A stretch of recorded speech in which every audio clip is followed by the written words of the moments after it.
Pessoal, então, do Crossmaster de Franca, esse é o mapa Neblina, o mapa Fog, também o mapa usado no Campeonato Nacional da França de 2015.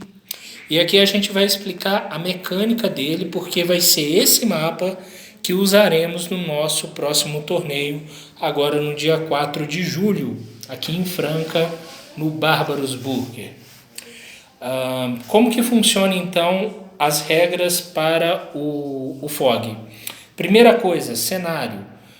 No Fog você tem o cenário que são os barris, que são equivalentes para os barris os caixotes, que dá um de alcance máximo a mais quando você está nele.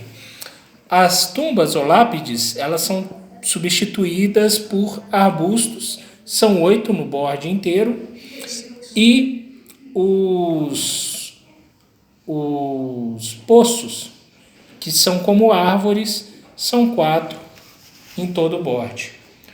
Primeira coisa que muda então nesse mapa em relação a vários outros são as casas de neblina, daí o nome Fog.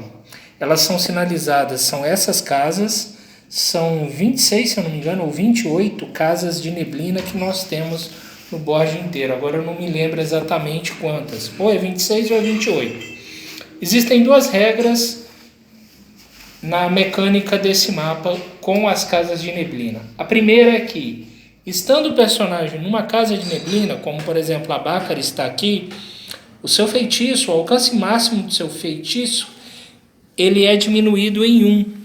Então, por exemplo, o feitiço fantasmagórica da Bácara, ele passa a ser de 3 a 6 de alcance, ao invés de 3 a 7, enquanto ela estiver dentro de uma casa de neblina.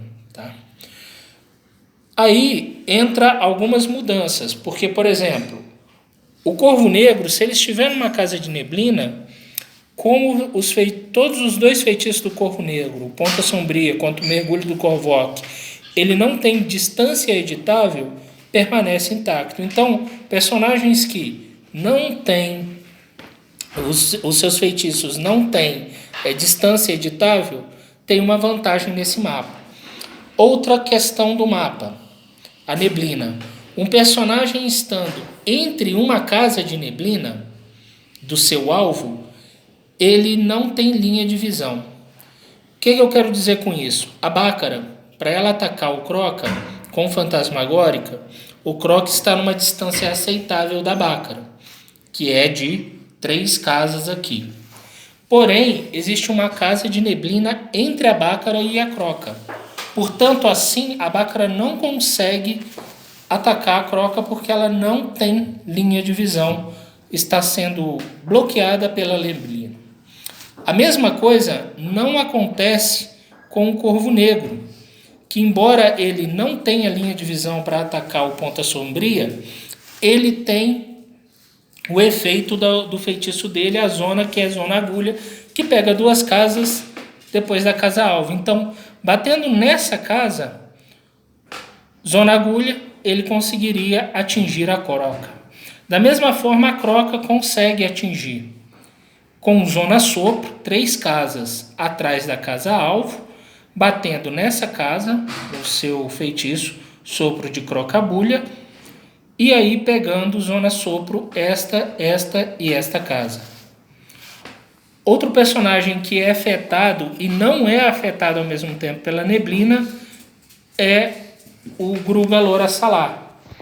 O feitiço dele, ele estando numa casa de neblina, é diminuído em 1, o feitiço dele, o Terror da Noite.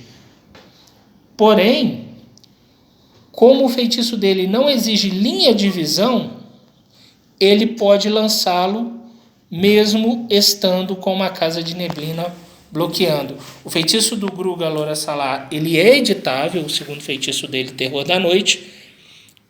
A distância é editável, porém não exige linha de visão.